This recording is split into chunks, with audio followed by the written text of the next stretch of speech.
recorded.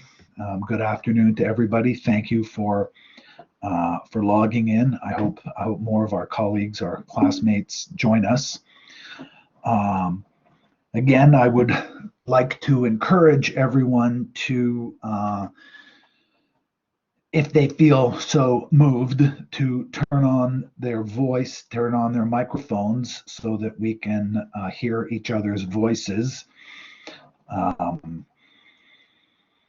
I want to encourage you to do that without putting any unhelpful pressure on anyone. So I'm not sure exactly how to accomplish that, but in any event, there's my invitation.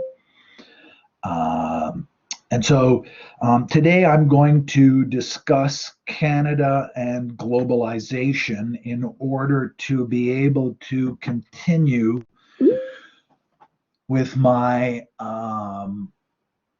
overall argument in this course that the connection between ideas and interests that is described in the reading we started our course with fails to account for either ideas or interests. And so globalization is the background condition.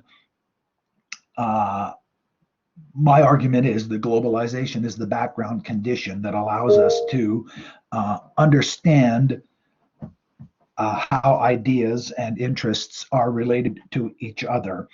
And it's a complicated relationship, but that there's an internal relationship between the two, as opposed to what Trebilcock and Kelly argue in their book, that they exist in some way independently of each other, that there are ideas out there that have an impact on, that have had an impact on Canadian immigration policy on the one hand, and on the other hand, that there are interests that have had an impact on Canadian immigration policy, and that these two operate somehow independently of each other.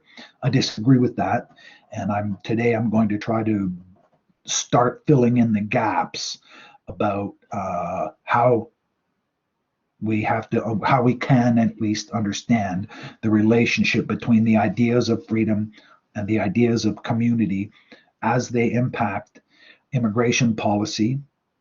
That's on the one hand. And on the other hand, the interests of the business class, the interests of the working class, and the interests of ethnic communities on the other hand.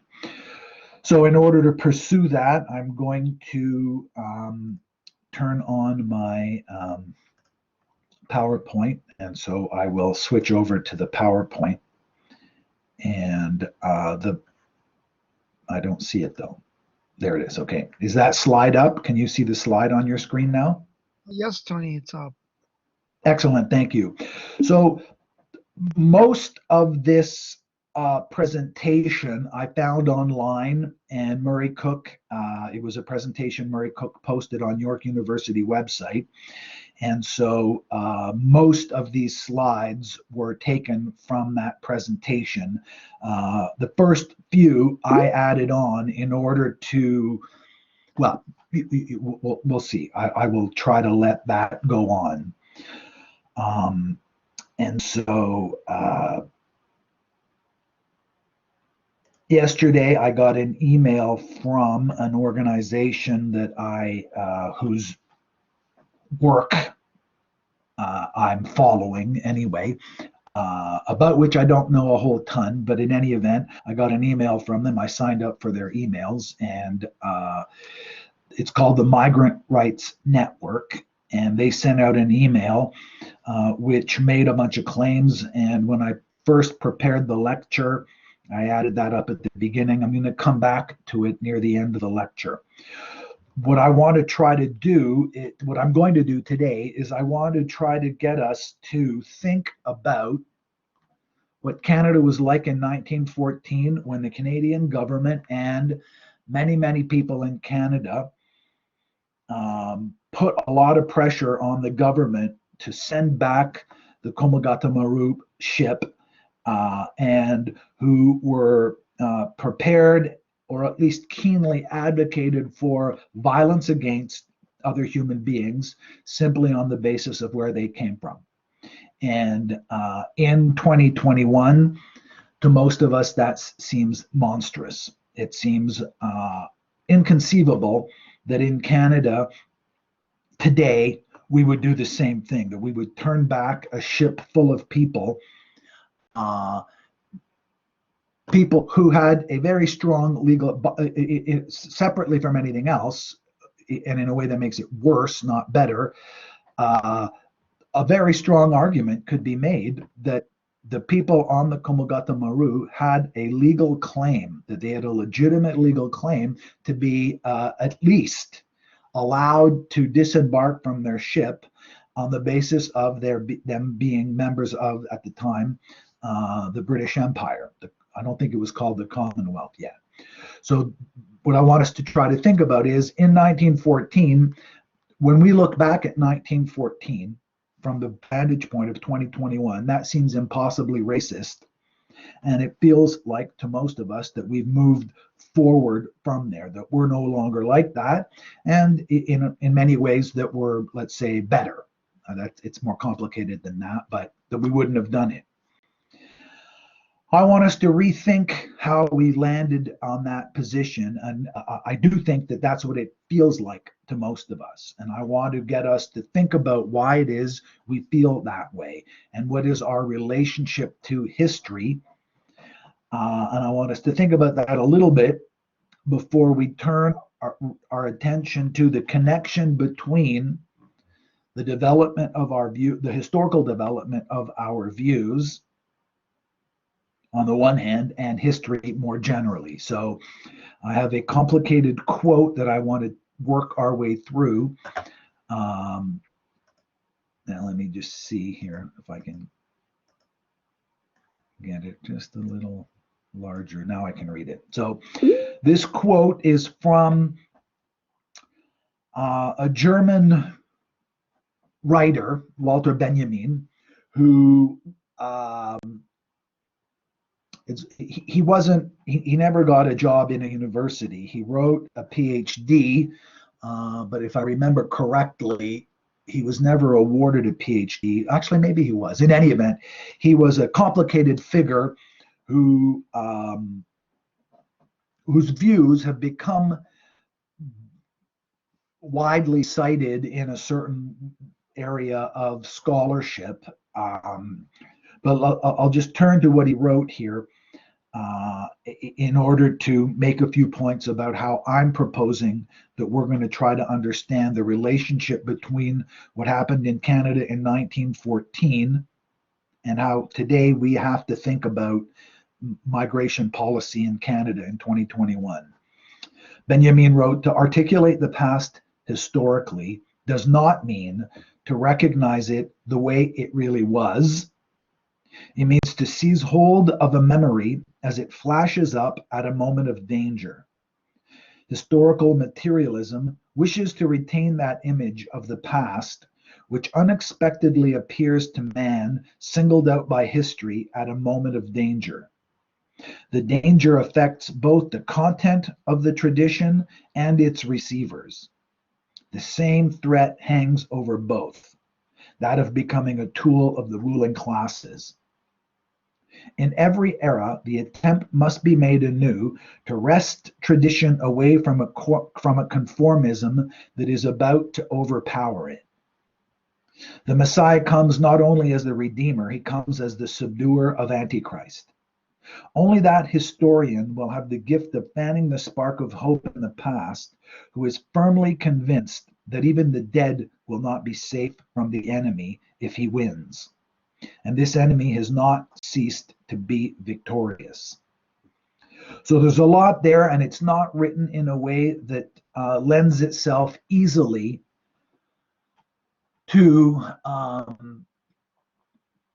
a course like ours. So I'm going to walk through this slowly in order to hopefully highlight the connections that I'm keenest to make for us.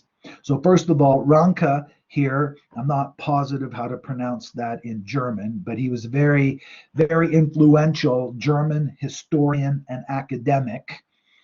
And his views on how to understand history and how to write academic historical work was extremely influential in Germany and also in the rest of Western academic world. And his view was basically history can be a science, and the goal of that science is to describe the reality of the world the way it was. And he meant to eliminate, Ranke that is, meant to eliminate from history any kind of religious component, any kind of understanding that um, that the world was unfolding according to a particular plan. And that view was widely held, and it was widely held in Benjamin's time and still today, for that matter. It was widely held as a way to be serious about history. So Benjamin proposes to develop an alternative approach to history.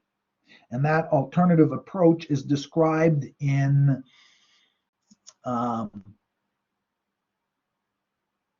in a vocabulary and using a conceptual framework that prevents us from easily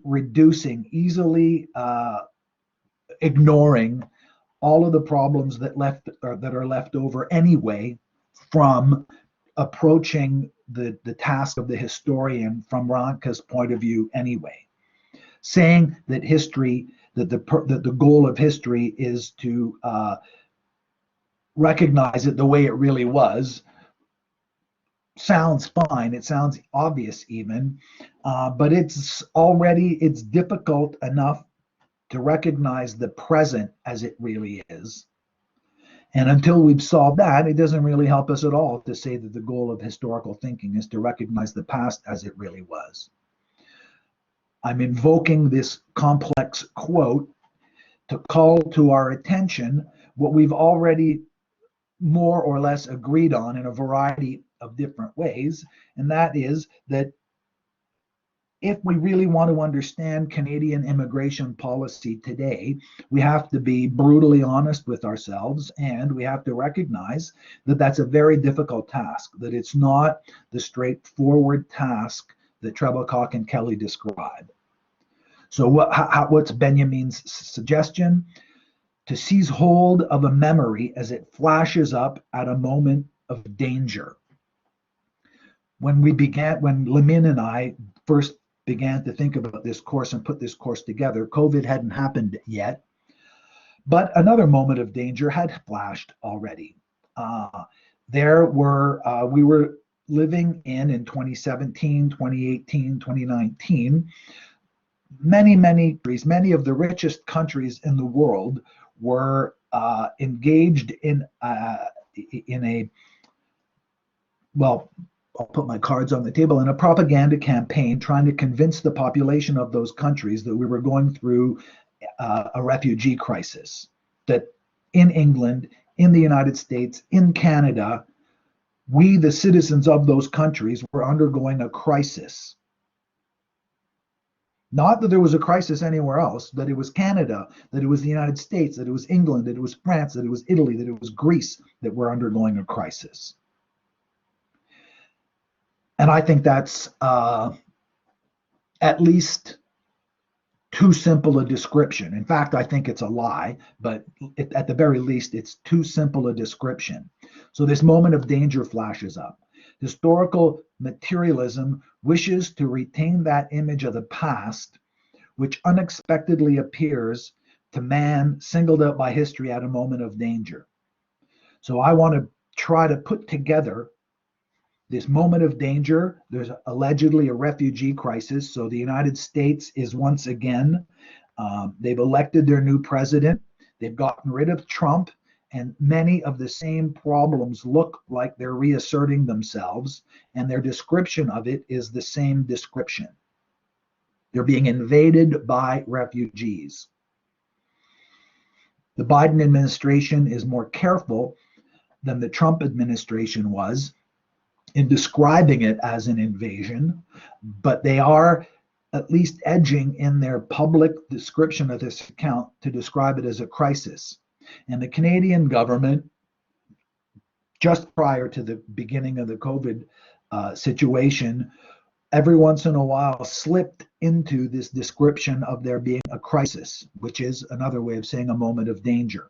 In Quebec, in the fall before the COVID started, there was an increase in a more or less marginal increase in the number of people seeking and making refugee claims coming through the United States. And the Canadian government responded to this as a moment of danger. The danger affects both the content of the tradition and its receivers. The same threat hangs over both, that of becoming a tool of the ruling classes. So my argument, the argument I'm taking from Benjamin is that, actually just as a tiny little point, right? His name, it looks like it's Benjamin. And if he had been born in Texas or in Toronto, probably it would be pronounced Benjamin, but it's pronounced Benjamin. So Benjamin saw himself as someone who's resisting the ruling classes, and I'm going to argue, or I'm going to try to develop an argument for why we should all try to resist the ruling classes. I'll continue spelling out the quote. In every era, the attempt must be made anew to wrest tradition away from a conformism that is about to overpower it. In a certain way, this is the central sentence from the quote that I want us to keep in mind when we try to understand, are there lessons to be learned about how the Canadian government and the population of Canada responded to the Komagata Maru in 1914? Are there lessons in 2021 that we can learn about? Well, we'll see what the lessons might be about. But are there lessons that can be learned in 2021 about what happened in 1914? And a component of that is the extent to which recent Canadian governments, first the Conservative government under Stephen Harper, made a gesture, acknowledged the error, acknowledged the wrong that was done to the passengers of the Komagata Maru in an announcement. And he apologized on behalf of the Canadian government, and through the Canadian government, on behalf, presumably, of the Canadian society, apologized to those people, all of them long dead, and to their descendants, some of them in Canada, most of them not. A few years later, the Canadian government, now under Justin Trudeau read in Parliament an apology, relocating the site of that apology to inside Parliament, making it, in a certain sense, an even stronger act of contrition, an even stronger acknowledgement that in Canada, that's not who we are. It's that act of conformism, or is that an act of conformism that is about to overpower the tradition? That's what I'm asking us to think about. Is it enough to say we're sorry for what happened in 1914? Or are we using that apology in order to justify doing essentially the same thing again today? And my view is that at the very least, that's a strong temptation. That danger exists, that risk of this conformism overpowering Canadian society's response to a current version of what is arguably, and I'll be developing the argument, for me, globalization is that danger, that globalization led to the incident, the conditions under which the Komagata Maru incident occurred. And globalization in 2021 is still driving, in my view, and that's the argument I'm going to try to make today, is still driving Canadian society and the Canadian government and the interests and the ideas that the Canadian government puts into action uh, in response to globalization, as this has an impact in our case on migrants, on what's happening to migrants. I've got to watch the time because I do want to then connect this slide, the content of this slide, at the end of the lecture to the email that was sent out by the migrant rights group. Okay, so Benjamin has a whole thing about the Messiah. Benjamin himself was a Jew who had a complex relationship to his own religion, but he was intrigued by and a keen student of the impact of Christianity on Germany, and in fact, the impact of Christianity on the life of Jews in Germany during his lifetime. He died before the Holocaust, so it seems that he did what was coming, but he never lived through the abomination of the Holocaust. But he did. He died. He committed suicide in Portugal or maybe Spain, trying to leave Europe because of the Nazi takeover. But this has taken longer than I want. So I want to get to now globalization. Okay, I forgot to. I have 3 slides there now. So the conceptual units of our course: ideas, interests, institutions, issues. And I want to now frame all of these different conceptual units in terms of what globalization is. So Canada in a global world, that's the name of the course. And what are the impacts? How are we to understand what Canada is, how ideas and interests interact in Canada, given that we live in a global world? What does all of that add up to? So from a widely accepted and not at all radical, very mainstream academic source, the Routledge International Handbook of Globalization Studies, we have this claim here: the theme of globalization has, in the last 2 or 3 decades, become established as the key topic of the social sciences.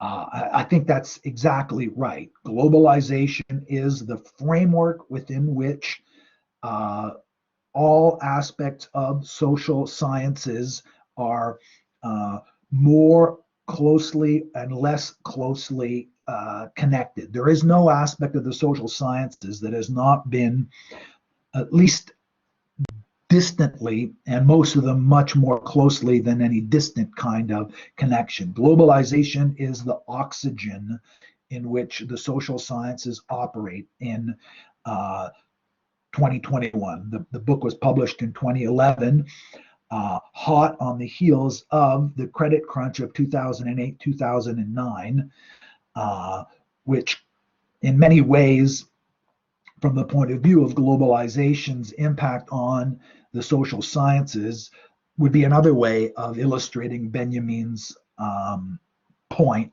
about a flash of danger. 2008, 2009. You're probably, most of you anyway, too young to remember, but the credit crunch and the financial crisis of 2008, 2009 called into question, in ways that it had not yet really penetrated widespread public consciousness, the dangers and the potentially negative consequences of the globalization of a capitalist society. And so that's the framework we're living in. So it's not just historical materialists, it's not just eccentric writers who talk about the Messiah and the Antichrist. It's mainstream social science acknowledges that globalization is the central category. And if we, the conclusion I want to draw, the explicit conclusion I want to draw from that is that anybody who wants to understand Canada in a global world obviously has to understand how the world has become global. What impacts has globalization had on the world, and how do those impacts manifest themselves in Canada? And then, of course, apply that to our narrower topic, migration or immigration policy.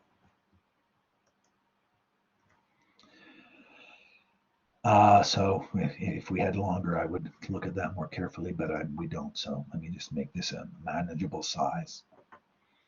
So one of the clearest consequences for the social sciences around globalization is that globalization has manifested itself as placing constraints on the effective ability of national level governments to regulate their own economies. One of the key institutional features of globalization has been, well, does anyone have an idea? Some of you are in international finance. I think you'll be more familiar almost certainly than I am. What might be one of the ways that globalization places constraints on governments to regulate their economies?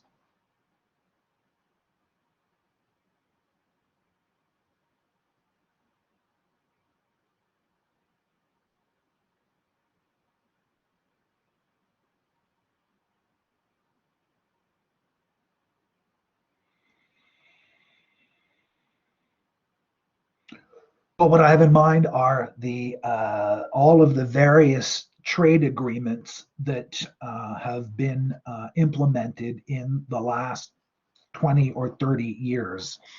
Uh, all kinds of different trade agreements, international trade agreements between different countries.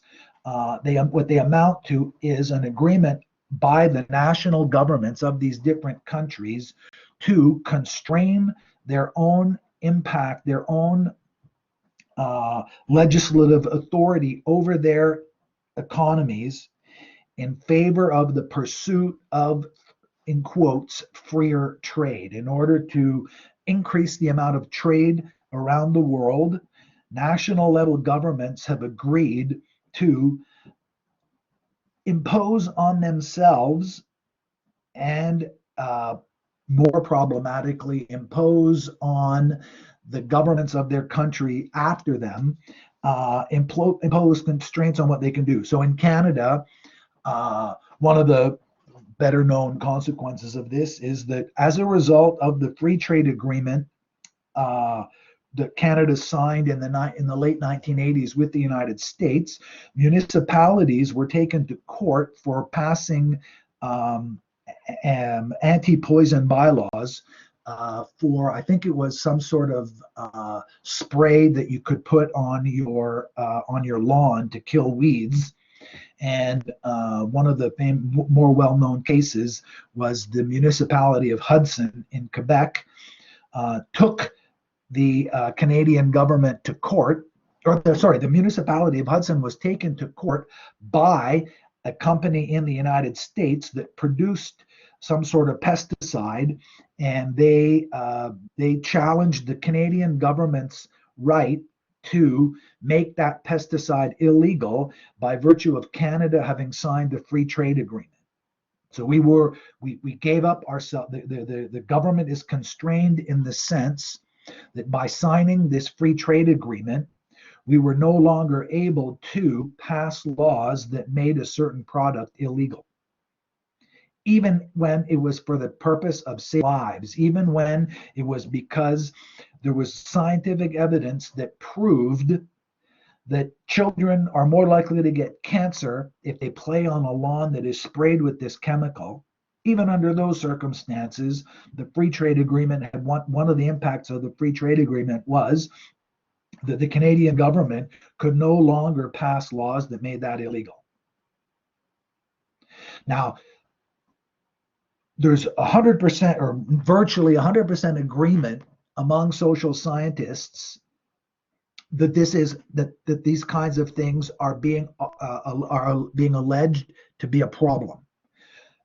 Many social scientists, for a number of different kinds of reasons, disagree that overall the benefits outweigh the disadvantages outweigh the advantages. To a great degree, social science is part of the ruling class's strategy to continue to be the ruling class. And so the social sciences, their impact overall, especially if you include, as I do, as many people do, economics as a social science. Economists working in universities, economists working in banks, economists working in think tanks, economists working in the government have been among the most effective and the most effective proponents of virtually all aspects of globalization. And their impact on the social sciences has been considerable. So my claim is not that there is a unanimous agreement in the social sciences about some of the negative consequences of globalization. Turner's point in the quote I posted earlier was not that there's unanimous agreement about globalization, a substantive agreement about globalization, rather that there was unanimous agreement that globalization has an impact on all of the different areas that the social sciences study. And so the net benefits or disadvantages of globalization are also hotly debated. Now,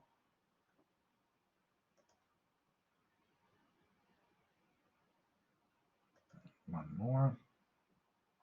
So Canada, globalization by and large, now one of the controversies even, and in some ways, one of the more essential controversies to that it would be great to clear up and has not been cleared up is just trying to come to an agreement about when it is that it makes sense to say globalization really started.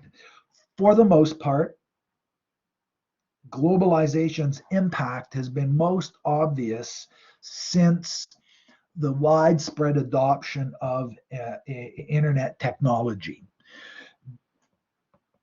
One of the dimensions of globalization about which there's a great deal of agreement is that it has to do with the speed with which everything can happen today compared to the speed with which the same things happened, say, 100 years ago or 200 years ago. But all of the ways that globalization has an impact, separately from when we would say that it began, all of the areas where it has an impact, all of those were of concern in Canada since 1867. Canada was created, Canada came to be, Canada got its independence, more or less independence in 1867, at least partly as a consequence of some of the same factors that are today described as globalization. The British Empire, in seeking to consolidate its ability to increase the value, increase its economic growth around the world, concerned about its relationship to the United States, made an agreement with Canada to give it independence, partly in order to ensure that its connections to India and the Caribbean were maintained in a way that allowed for the survival of the empire. And so Canada comes to be as a consequence of, or at least in a context in which many of the factors that characterize globalization were in play, and that independently of whether or not one is prepared to describe the second wave of the Industrial Revolution as, which was occurring in the world in the second half of the 19th century, with telegraphs and railways expanding around the world and increasing the speed at which business could be done and the speed at which war could be done by an order of magnitude. So Canada becomes a country in 1867, or when Canada becomes a country in 1867, those two technologies dramatically transformed a couple of aspects of how reality, how societies operated around the world: telegraph and trains. So communication and transportation were changing dramatically at exactly that time. After World War II, communications and especially in the 1980s, starting in the 1980s, internet communication dramatically increased the speed at which information could be shipped around the world, and a number of other technological developments increased the speed at which goods could be shipped around the world. And globalization really amounts to governments adapting themselves and adapting their internal rules, their internal legislation, and their international networks and frameworks of legislation to adapt to the changing speed at which business could be done as a result of these technological developments. Now, we saw in the film, the continuous journey, the journalist who made the film made the point that one of the constraints that was placed on the Canadian government, whose strong inclination immediately was to ship the passengers, to ship those human beings, to deny them food, to let them starve, to ship them back to India, was motivated. So one of the constraints on that, the reason they weren't able to do that right away, was that the British government put pressure on the Canadian government to not do it because, and here the film doesn't develop it as fully as it could, but it's clear that Britain was concerned about India's about internal political developments in India and the impact that those internal political developments would have on British business interests. And so, as a result of those concerns, the British government put pressure on the Canadian government in Ottawa to carefully handle the Komagata Maru incident. And now, another aspect that wasn't as fully explored in the film as it might have, the issue of the rights of people to travel around the world and the white supremacist manifestation of how that issue was being handled at the time was not isolated to British Columbia. All along the Pacific coast of North America and also in Australia, to a greater degree really than Europe at the time, the migration of people from South Asia and from all around Asia, their migration around the world generated a panic in the countries in the United States, in Canada, in Australia, countries that explicitly saw themselves as white countries for, in quotes, the white man. And so the dynamic that was at work in British Columbia was not exclusively a British Columbia problem. It was a global problem. And so at the broadest level, in ways that are very familiar to us today, it was the issues around protectionism and free trade that dominated, let's say dominated is overstating where the consensus is. One of the very strong concerns of the Canadian government after 1867 and the British North American colonies issues prior to 1867 was around the extent to which the markets in Canada were setting up tariffs that prevented or made more expensive anyway the trade in the international trade in goods. Protectionism was meant to protect the price of goods that are produced in a particular place. And what that ended up doing was diminishing the ability of, it keeps, in a certain way, it keeps prices artificially high. And the belief then and the belief now for many people was that by doing that, you constrict the ability of an economy to grow. Any meddling, any social meddling with the price mechanisms is widely believed by most mainstream economists to have a negative, over time anyway, have a negative impact on economic growth. And so pro-growth policies were in tension with, the protectionism was seen by many aspects of many interests in Canada, many interests in the United States, and many interests in Great Britain to be anti-growth, anti-business policies, but they served other interests. And so having a protectionist policy allowed for certain other businesses in the countries to benefit.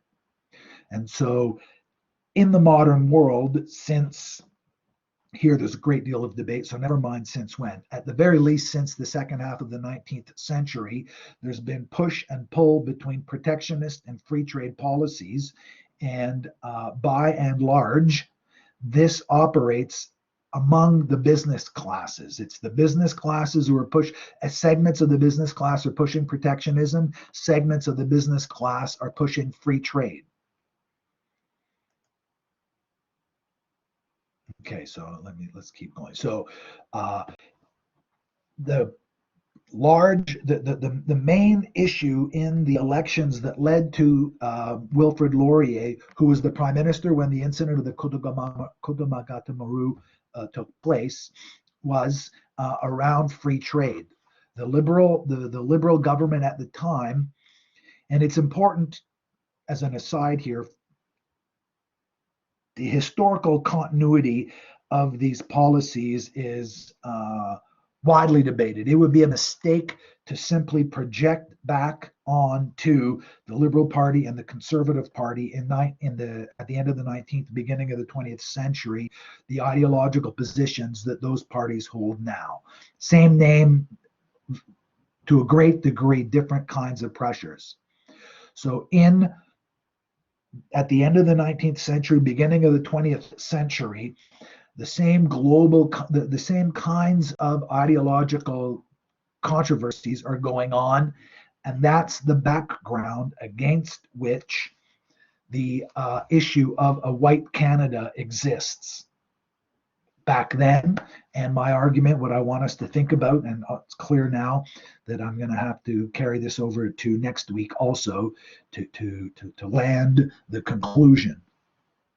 So Wilfrid Laurier eventually becomes the prime minister, and it's under Laurier and then later under Borden that the Canada as a white country comes to manifest itself in its impact on immigration policy. So my main point is that at the beginning of the 20th century, trade policy is internally related to immigration policy. And in 2021, the same thing is true, but it's not simply an issue. It's not simply an issue now, and nor was it simply an issue in Canada in 1900 and 1914 about the business class in conflict with the laboring class or with white supremacists. There was a global context within which these issues were occurring.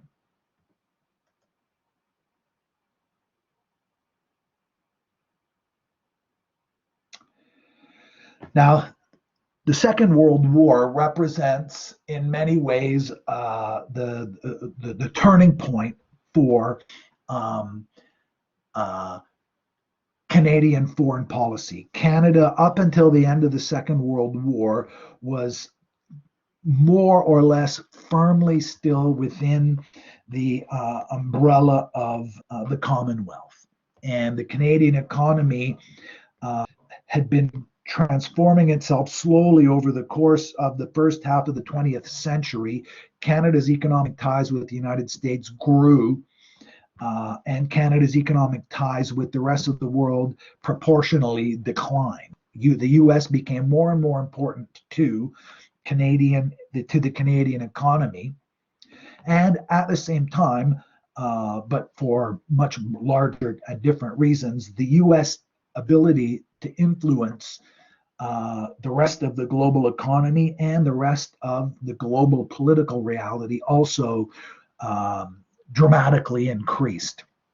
The United States, you might not know, didn't even enter World War II until 1942. The United States stayed out of World War II. Why did the United States enter World War II? Does anyone know that?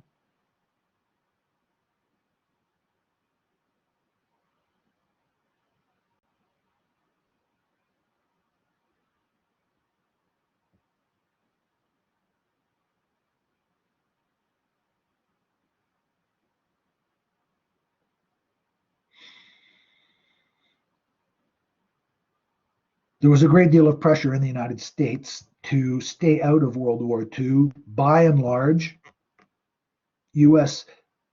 domestic opinion was that Germany's problem with England and France was a European problem that had nothing to do with the United States. It was only when the Japanese um, bombed Pearl Harbor that the United States was able to get involved in World War, not able to, the United States declared war on Japan after the Japanese bombed Pearl Harbor. And the next day they declared war on Germany. And so the United States emerged from a period of isolationism uh, starting in December of 1942 when the United States entered World War II. And since then, the United States has not returned to, although there's strong impulses still in the United States and in different sectors of the US ruling elites to maintain isolationism, at least as an ideological cover. Nonetheless, U.S. global power emerges after World War. The U.S. emerges as the global superpower after World War II, and that manifested itself politically, and it manifested itself in terms of the economy, and those two are internally connected, and that's the political economy framework that I'm developing here and that I've mentioned earlier in earlier lectures that insists that we can't accurately and we can't on any sort of cognitively principled way absolutely separate politics from the economy. We can't absolutely separate the realm of ideas, the realm of rights, the realm of justice, the realm of morality from the realities of economic production.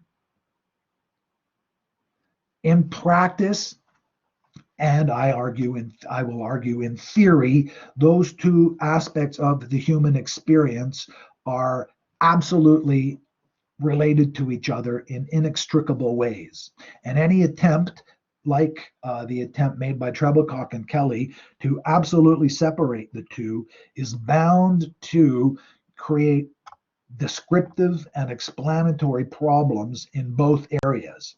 We won't properly understand ideas if we try to separate out economics completely from them, and we won't be able to understand economics if we try to separate out completely the reality of ideas as it applies to economics and human production of the goods that is the field of economics. Okay, so now And so, to some degree, the institutional framework on the basis of which globalization takes off emerges from the General Agreement on Trades and Tariff that was signed by Canada and a number of many other countries in 1947. All of this as part of a general pattern of a post-World War II international response to the massive and cataclysmic destruction of World War II. Elites in all of the countries around the world, not all the elites in all of the countries, but elites in all of the countries around around the globe, recognized that their own ability to maintain their elite status in their countries was put under a tremendous amount of pressure by World War II. And there was a very widespread agreement among elites all around the world, a widespread agreement also in the social sciences and in the universities around the world, that in many respects, World War II was an unforced error. That there were practical strategies that were available to societies and to governments that would allow humans to avoid war on a scale and destruction on the scale of World War II. And so, starting in as Reconstruction occurred after the end of World War II, an international infrastructure of agreements was built. The United Nations is probably the best known example of this, but a number of other institutions began to develop a network of international legal instruments that were whose explicit goal was and whose explicit mandate was to make sure that the nightmare of World War II never repeated itself. And in part, the argument was that Germany and Japan, in a certain way, were led to their military behavior because there had been a failure on the part of the other countries in coming up with some kind of international mechanism through which German industry and Japanese industry would be able to interact with the industries, the power, the economic power of the other major countries in the world, United States, Britain, France, chief among them. Okay. Now let me just see where I'm going here.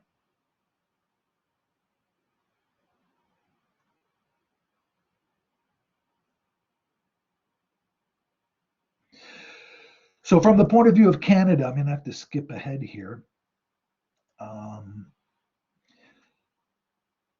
The most important transformation that occurred in Canada was, from an economic point of view and from a globalization point of view, was Canada signing first the free trade agreement between the United States and Canada, and then about 10 years later, the North American Free Trade Agreement, which included Mexico. So Mexico was brought into the Free Trade Agreement after a while.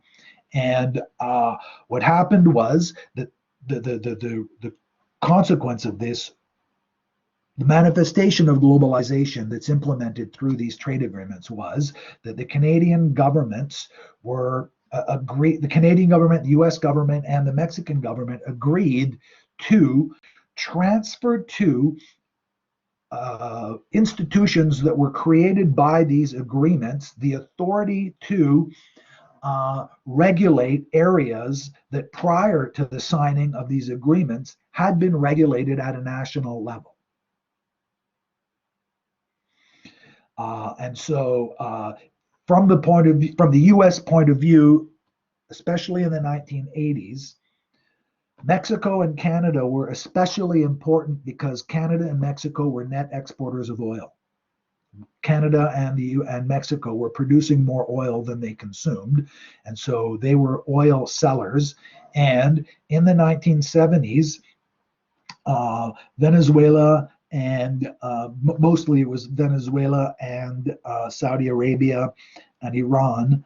The OPEC countries organized themselves and they resisted, they fought back against um, the control of their resources by and the excessive extraction of profit from those resources by multinational corporations based outside of those countries. And so the price of oil went up dramatically in the 70s, and that had a dramatic impact on the economies of the rest of the world. And so NAFTA, the free trade agreement and NAFTA are in many ways a response of the the US government to the realization of their um, dependence on oil from the OPEC nations.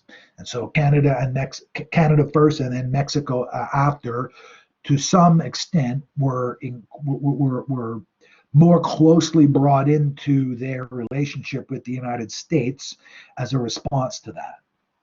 Now, let me see where we're going here.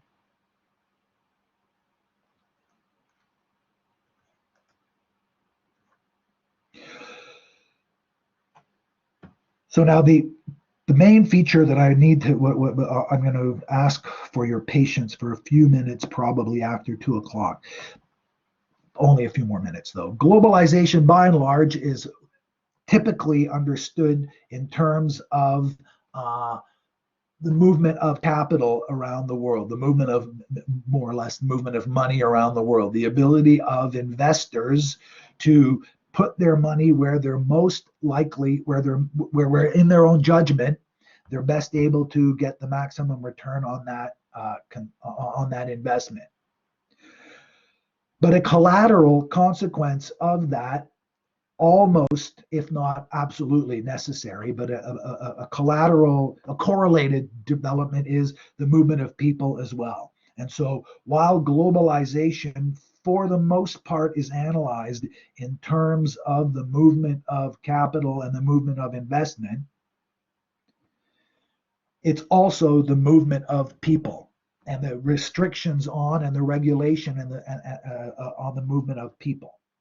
And so in 1914, in the same kind, my argument is that in 2021, in many ways similar to the way it was in 1914, the Canadian government, as a result of the pressures of globalization, is constrained in its response to the laws that it's going to pass and the conditions it'll create for the movement of people. And that is in potential contradiction to the other sets of ideas that are required for the smooth operation of a marketplace that will allow for policies of economic growth, which are advocated by all of the parties in Parliament right now. The NDP is in favor of that. The Conservative Party is in favor of that. The Liberal Party is in favor of that. And the Bloc Québécois is in favor of that. I don't know if there's any other parties represented in the Green Party. The Green Party is also in favor of economic growth. Of course, they all say within certain reasonable limits. And so globalization manifests itself through adaptations of national level governments to the flow of capital and investments, and also to the flow of people. And that puts pressure on the laws that we're going to pass. And so we get, for example, the main thing. Let me just go to the quickly, with your permission here. I need to change this though. I want to go to look at some of the claims that are made.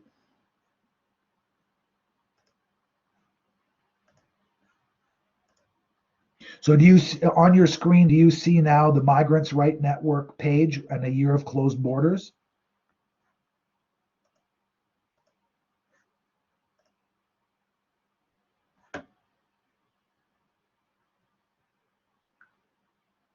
Is anyone there? Yeah, I Yes, see you it on can my see screen. it on the screen.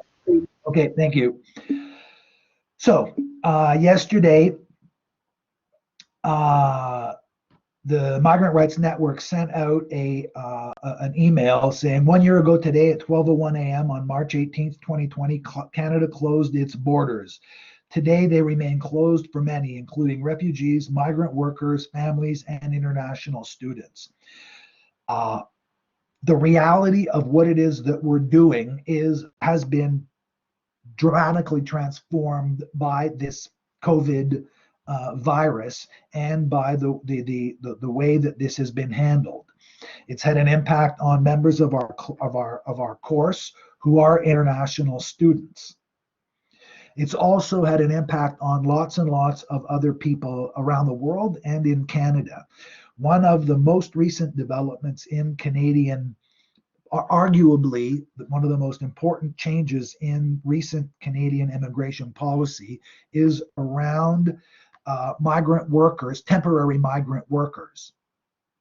And the argument that I was aiming for, I'll give you the rough conclusion of it now, and I'll spell out the rest of the premises next week and tie up its structure as an argument, is that the Canadian government's treatment of its temporary migrant workers is in many ways very recognizably similar to the treatment that the Canadian government and the Canadian population through its government put into practice of the workers on the Komagata Maru.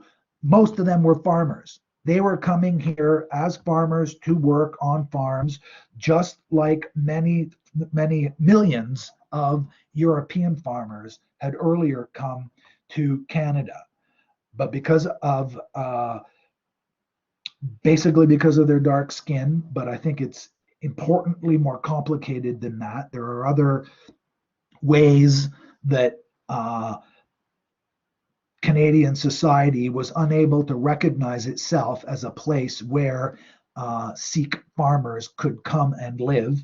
Australian society, Californian society, they were unable to recognize themselves as places where Chinese and Sikh farmers and more broadly South Asian farmers could come and work, other workers as well, but to a great degree in the early 20th century was still migrant farmers doing work, agricultural work.